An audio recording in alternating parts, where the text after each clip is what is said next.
You want me to give you a ride? In my BMW? My sister Vanessa's laugh echoed through the driveway. Sharp. Cruel. Exactly like I remembered from our childhood.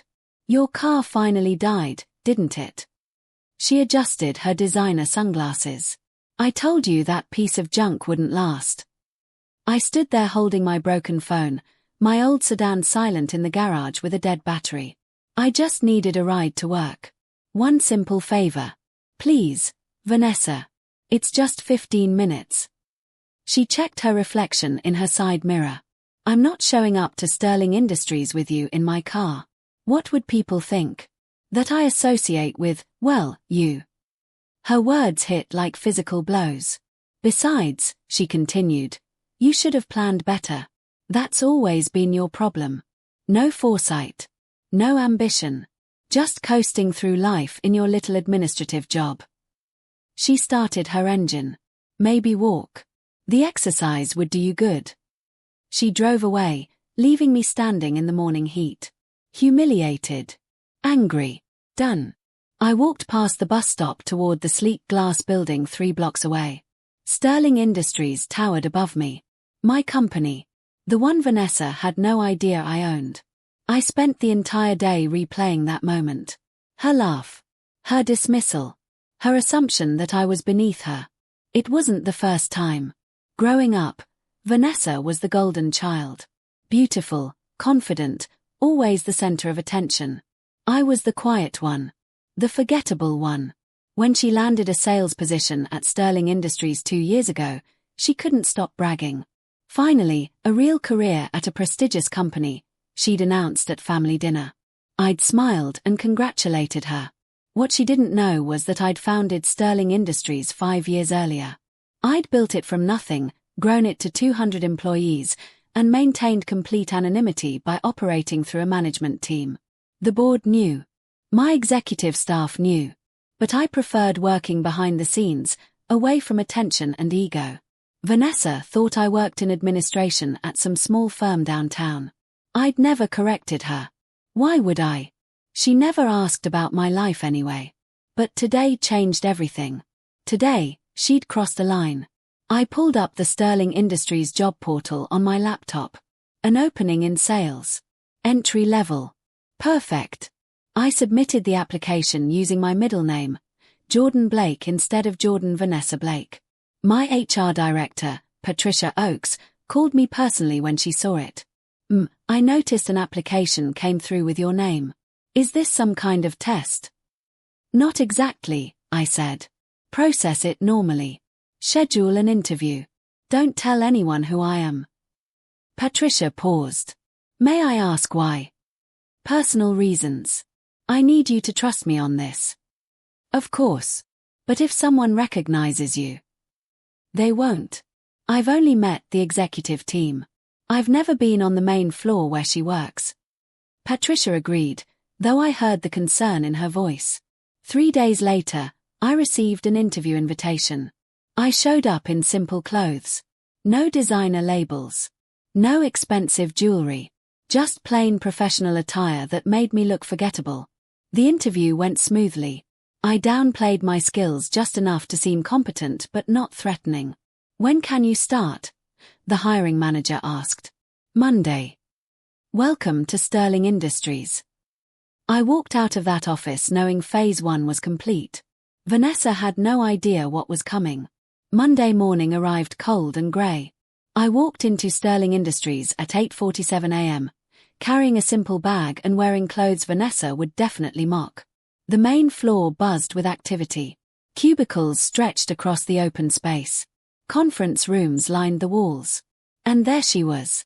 Vanessa stood near the coffee station, surrounded by 3 co-workers. Her laugh carried across the room, that same sharp, attention-seeking laugh. So I told him if he couldn't meet my commission requirements, he should find another sales rep, she was saying. I don't waste time on small deals. Her audience nodded admiringly. I approached the reception desk. Jordan Blake. First day. The receptionist smiled. Welcome. Let me show you to your desk. As we walked past the coffee station, Vanessa glanced up. Her eyes swept over me, a brief, dismissive look, then returned to her conversation. She didn't recognize me. Or more accurately, she didn't see me. To her, I was just another faceless new hire. "That's your workstation," the receptionist said, pointing to a cubicle 3 rows from Vanessa's. Perfect positioning. I could watch her, learn her patterns, wait for the right moment. This was going to be easier than I thought. The first week passed quietly. I kept my head down, observing everything. The company I'd built looked different from the inside. The daily rhythms, the office politics, the small frustrations I'd never seen from the executive floor. Vanessa thrived on attention. She dominated team meetings, volunteered for high-profile projects, and name-dropped constantly. When I closed the Meridian account, the VP personally thanked me. My commission last quarter was. She never actually mentioned specific numbers, just implications of success. I pulled her performance records one evening from my home office. The truth was disappointing. She was mid-tier at best. Decent sales, but nothing exceptional. Her biggest accounts had been handed to her by the previous sales director as welcome gifts. She'd built her entire reputation on luck and borrowed glory. Meanwhile, I noticed something else. A problem brewing with one of our biggest clients, Hartwell Manufacturing. Their account manager had been mishandling communications, and they were considering switching vendors. The account was assigned to someone else, but the warning signs were clear. This was my opportunity. Not for recognition. For practice. I needed to remind myself why I'd built this company. I stayed late on Thursday, reviewing the Hartwell account files. The mistakes were obvious. Delayed shipments. Poor communication. Unfulfilled promises. I drafted a comprehensive recovery plan. New contact protocols. Expedited delivery schedules. A personal apology from senior management. Then I did something calculated. I sent it anonymously to the account manager with a note. Thought this might help with Hartwell. From a concerned colleague. The next morning, the account manager presented my plan in the team meeting. "I've developed a strategy to save the Hartwell account," he announced proudly. Vanessa rolled her eyes. "Hartwell is a lost cause. We should focus on new prospects." "Actually," the manager continued, "this plan addresses all their concerns. I'm implementing it today." Within a week, Hartwell confirmed they were staying. The manager received praise from the VP. My plan had worked perfectly. And I'd proven something important. I could influence outcomes without revealing myself.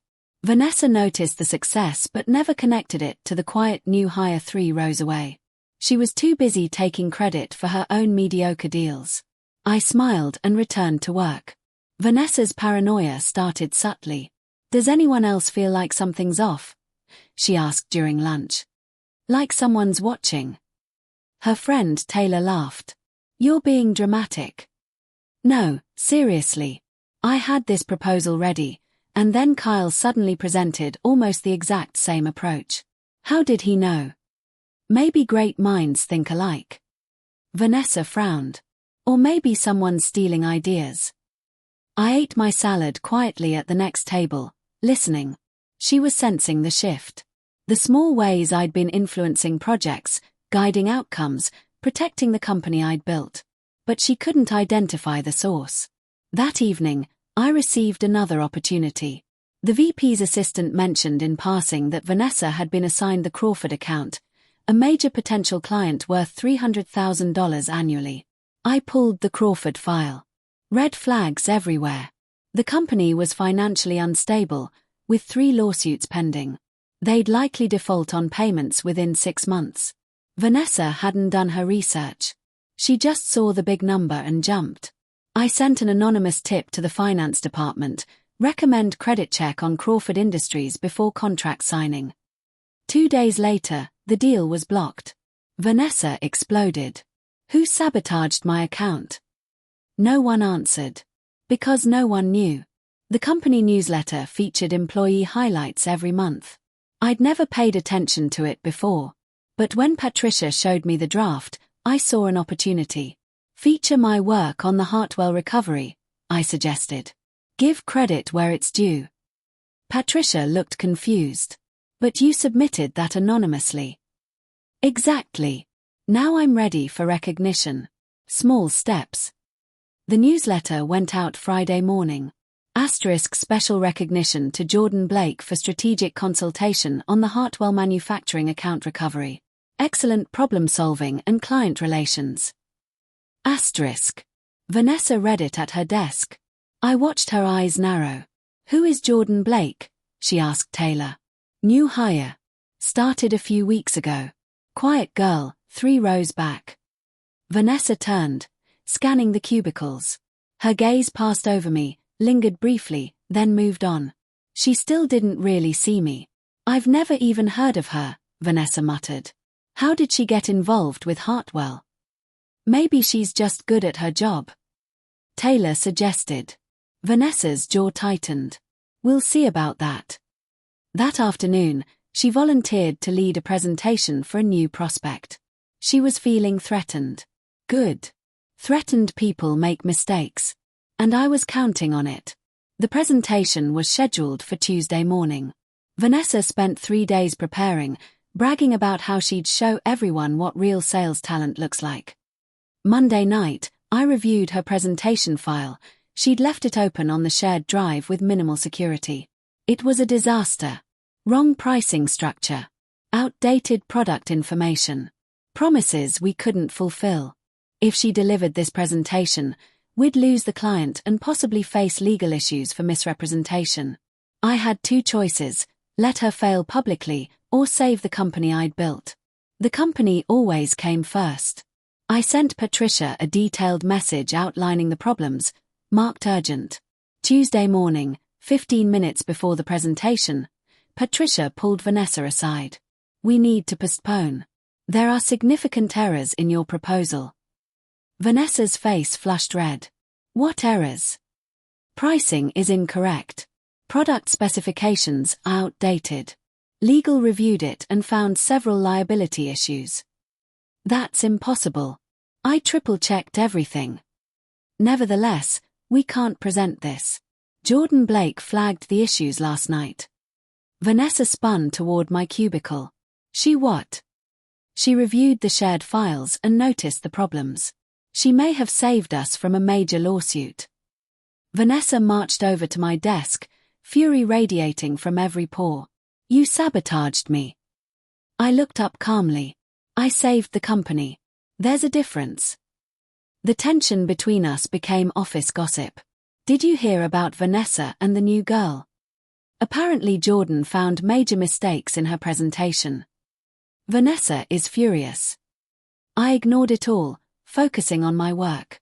But opportunities kept appearing. Small victories.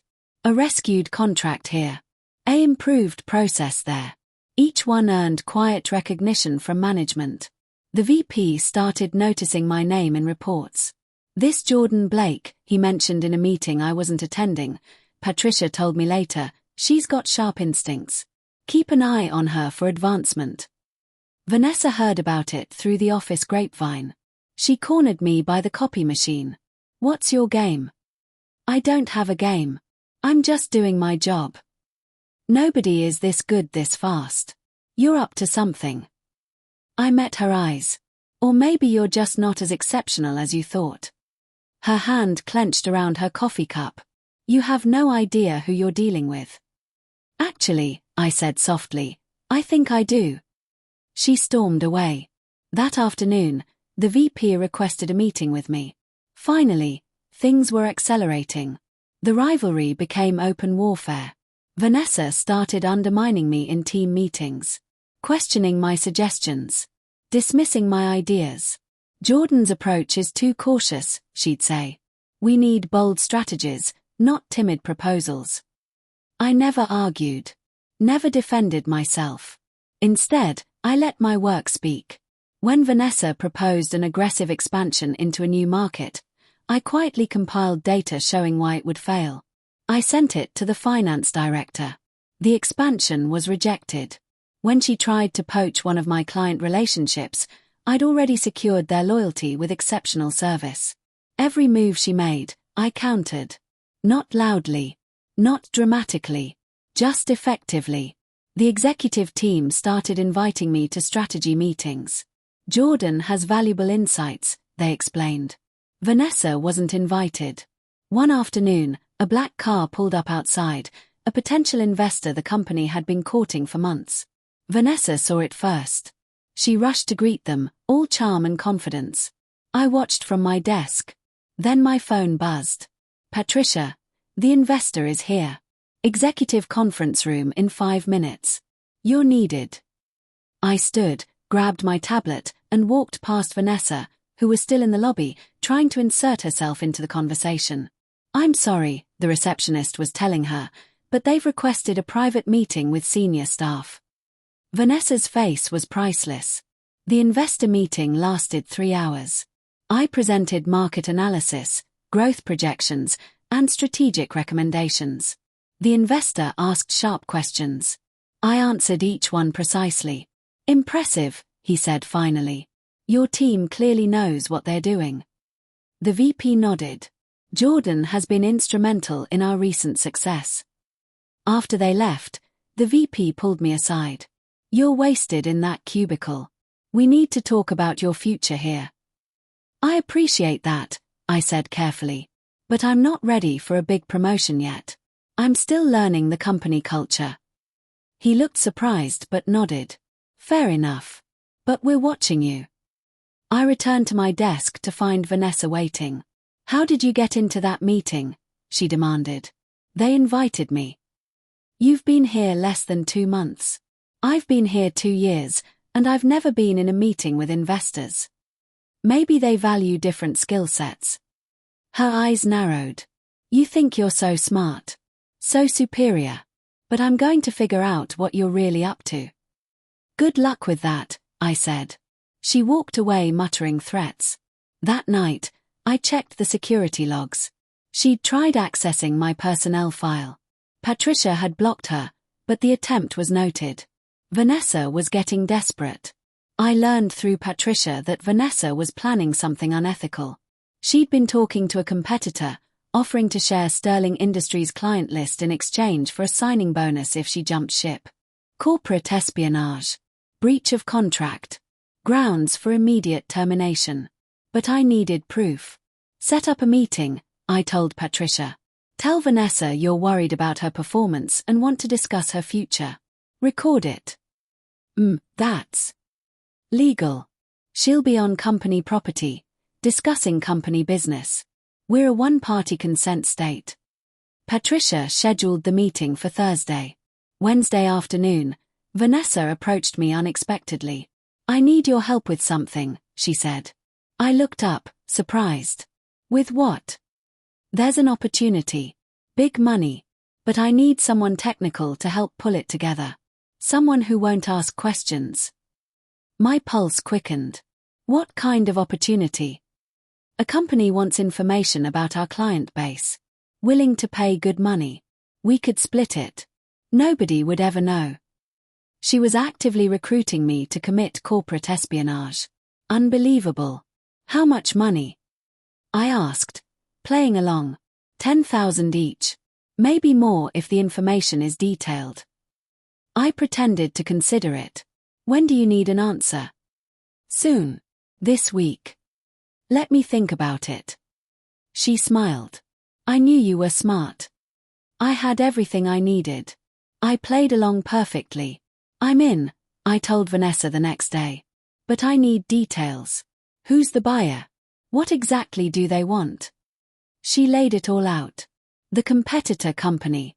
The specific client information they wanted. The payment structure. I nodded, took notes, acted interested. When do we make the exchange? I asked. Next Tuesday. I'll handle the meeting. You just need to pull the client database. That's going to be tricky. The database has security protocols. You're smart. Figure it out. She walked away, confident she'd recruited an accomplice. What she didn't know was that I'd been recording everything on my phone. That evening, I met with Patricia and our legal counsel. This is serious, our lawyer said. This could result in criminal charges, not just termination. I want to handle it internally, I said. Quietly. No police unless absolutely necessary. Why protect her? Patricia asked. I'm not protecting her. I'm protecting the company's reputation. A public scandal helps no one. We scheduled an emergency board meeting for Monday. Vanessa thought she had until Tuesday. She was wrong. Over the weekend, Vanessa got suspicious. She called me Saturday afternoon. Have you pulled that data yet? Working on it, I lied. The security is tougher than I thought. You need to hurry. The buyer is getting impatient. I'll have it by Monday. Sunday night, she texted, "Where are you with this?"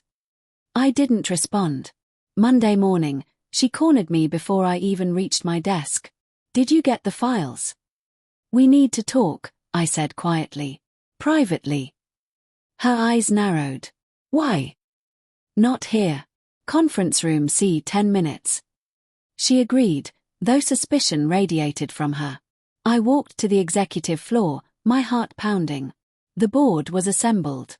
Patricia, our legal counsel, the VP, 2 senior directors, and the empty seat at the head of the table where I usually sat during board meetings.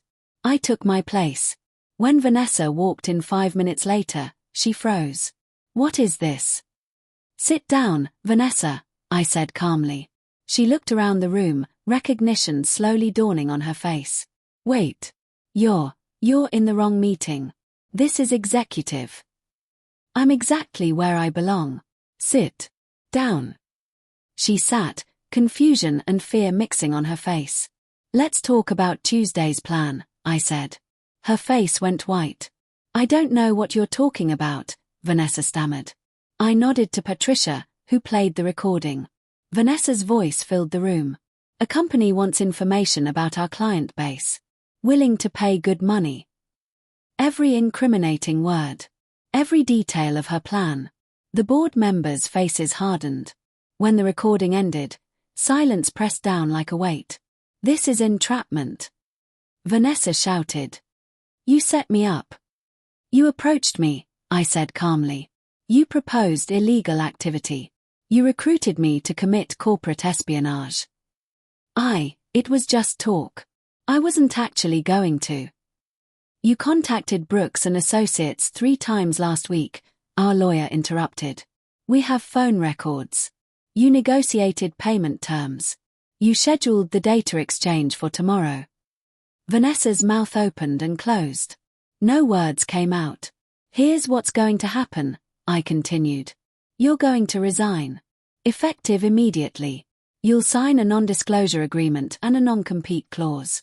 In exchange, we won't press criminal charges. You can't do this. You're nobody. Just some random employee who... Who what, Vanessa? I leaned forward. Who do you think I am? She stared at me, really looked at me for the first time. I saw the moment recognition hit. No, she whispered. Yes. You're Jordan Blake. But that's not possible. You work in administration somewhere. You drive a broken-down car. You're the founder and owner of Sterling Industries. I finished. I built this company from nothing. I've owned it for 5 years. And you never bothered to know anything about my life beyond your own assumptions. Her face cycled through emotions. Shock. Disbelief. Horror. But, the car ride. You asked me for help. You were humiliated. I was testing you. Seeing if my sister, my own blood, would show me basic kindness. You failed spectacularly. This whole time, you've been watching me. Her voice rose. Manipulating me. I've been protecting my company from your incompetence. Every deal you nearly ruined. Every client you mishandled. Every mistake you made that I quietly fixed. You never earned anything here, Vanessa. You coasted on luck and my generosity. The VP spoke up. Miss Blake has been operating under anonymity by her choice. But she maintains full authority over this company. Vanessa looked around the table, seeing the respect and deference everyone showed me. All those meetings I wasn't invited to. The recognition you received. The investor meeting. All because I'm actually qualified, I said. Unlike you, who got by on confidence and manipulation. Her face crumpled. This is humiliating. Yes, I agreed. It is. Now you know how I felt that morning. I need time to think, Vanessa said desperately. No. I slid papers across the table. You resign now, or we contact the authorities. Corporate espionage carries serious penalties. Fines. Potential jail time. A permanent mark on your record that will destroy any future career prospects. She picked up the resignation letter with shaking hands. This isn't fair. You're my sister. Being your sister didn't stop you from belittling me for years. From mocking my career. From refusing to help me when I needed something simple. From trying to steal from the company I built. I didn't know it was your company. Would that have changed anything? Would you have treated me better if you knew? Or would you have just been jealous and vindictive in different ways? She had no answer. Sign the papers, Vanessa. This is me being generous. The alternative is much worse. She signed. Tears streaming down her face. Angry, humiliated tears. Just like the ones I'd cried that morning when she left me standing in the driveway. You'll regret this, she hissed. No, I said quietly. I really won't. You had every opportunity to be a decent person. To support your sister. To build genuine talent instead of just pretending. You chose differently every single time. Patricia escorted her out. The board congratulated me on handling the situation professionally. But I felt empty. Not triumphant. Just tired.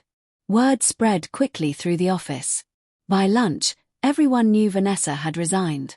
But they didn't know why. Apparently she got a better offer somewhere else, I heard someone say. I let them believe it. The truth would only create gossip and drama.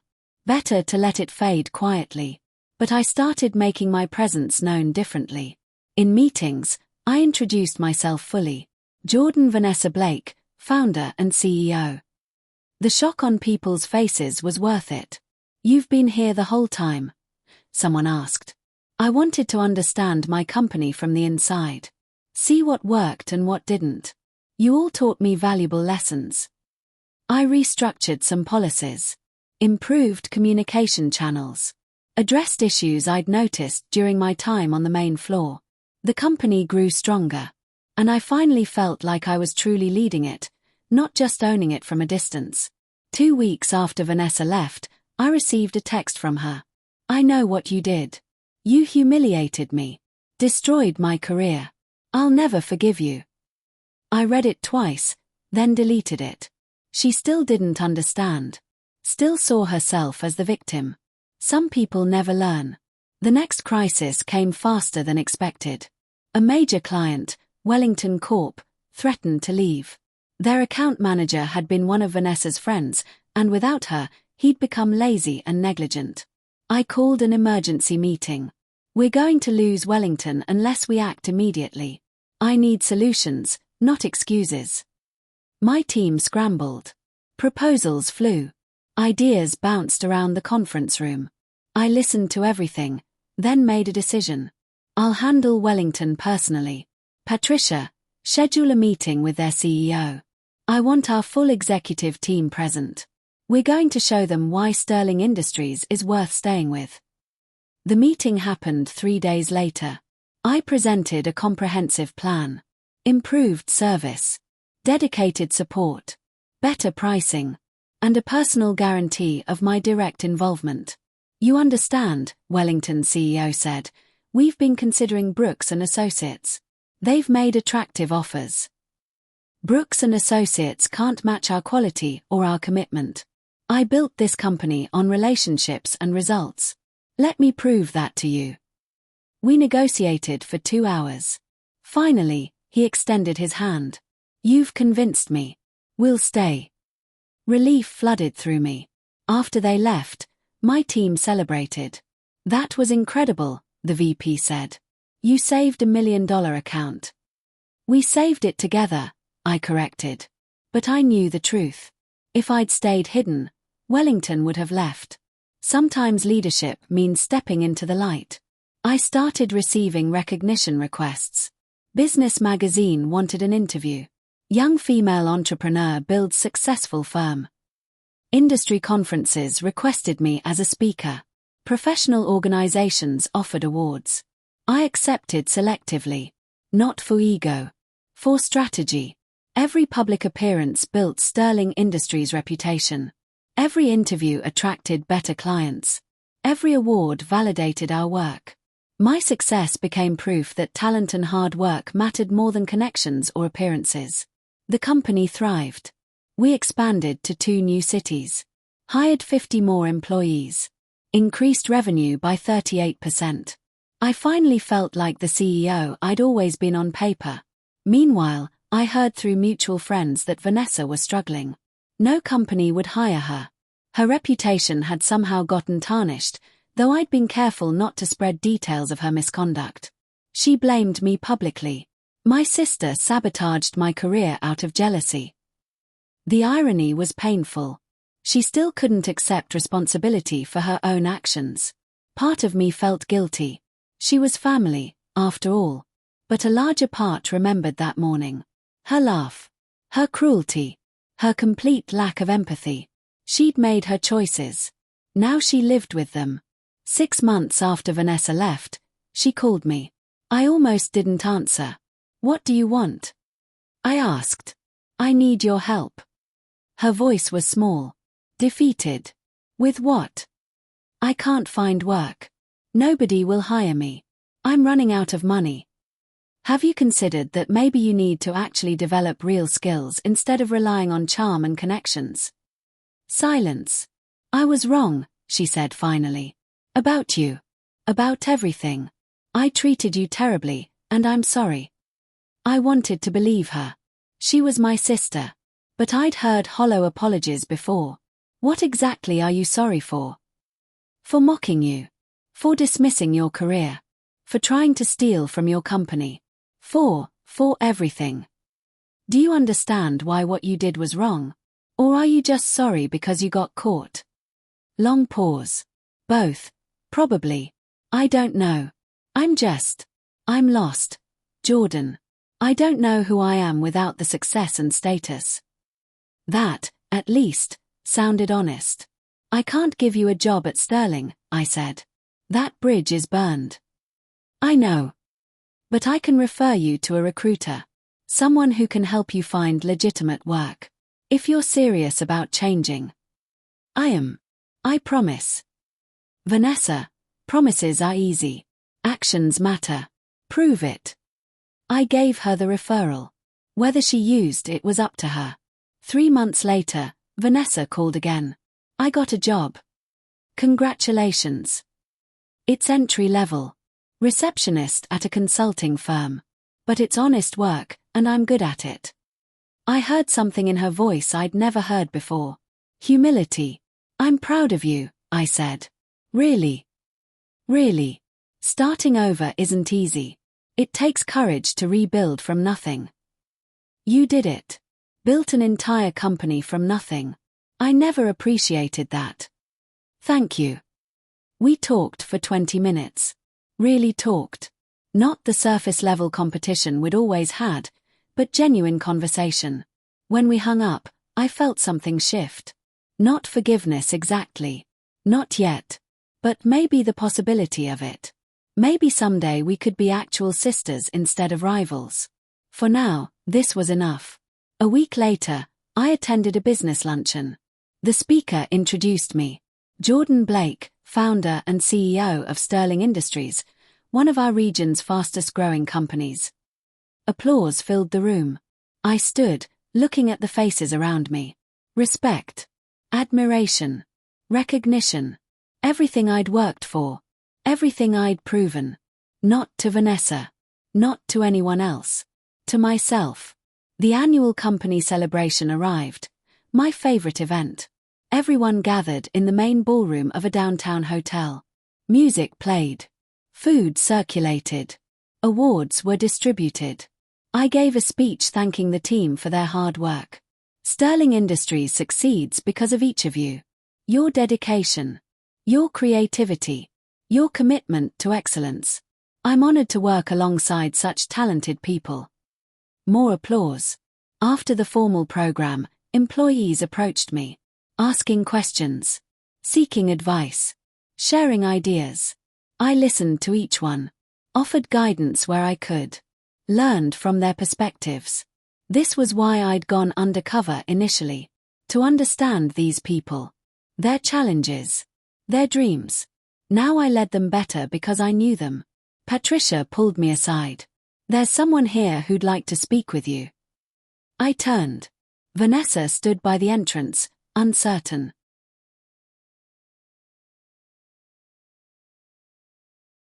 She asked permission to attend, Patricia explained quietly. She wanted to apologize publicly. I said it was your decision. I looked at my sister.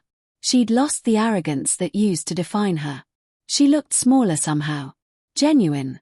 Let her in, I said. Vanessa approached slowly. I don't deserve to be here, she said. But I wanted you to know that I'm truly sorry. For everything.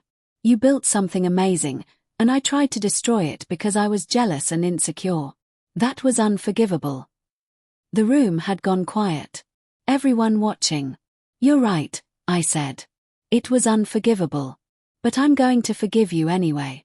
Because you're my sister, and people deserve second chances when they've genuinely changed. She started crying. I hugged her. Not for show. Not for the audience. Because despite everything, she was family. And family, real family, means giving people room to grow. 6 months later, Sterling Industries celebrated our best quarter ever. I stood in my corner office, the one I'd finally started using regularly, and looked out over the city. From humiliation in a driveway to this. From being dismissed and mocked to leading a thriving company. The journey had taught me something crucial. Success isn't about proving yourself to people who doubted you. It's about proving yourself to yourself. Vanessa was doing better. Working hard at her new job. Slowly rebuilding her life and reputation. We met for coffee occasionally. The relationship was healing, though it would never be what it could have been. That morning in the driveway felt like a lifetime ago. Her cruel laugh. My humiliation. The moment that changed everything. But I wouldn't change it now. That moment pushed me to reclaim my company. To lead from the front instead of hiding behind anonymity. To prove my worth not just on paper, but through action. My phone buzzed. Patricia, board meeting in 10 minutes. I grabbed my tablet and headed to the conference room. No more hiding. No more pretending to be less than I was. I was Jordan Blake, founder and CEO of Sterling Industries. And I'd earned every bit of that title. Not through connections or luck or borrowed glory. Through hard work, strategic thinking, and refusing to let anyone, not even my own sister, define my worth. The underdog had won. But more importantly, I'd found my voice. And nothing could silence it again.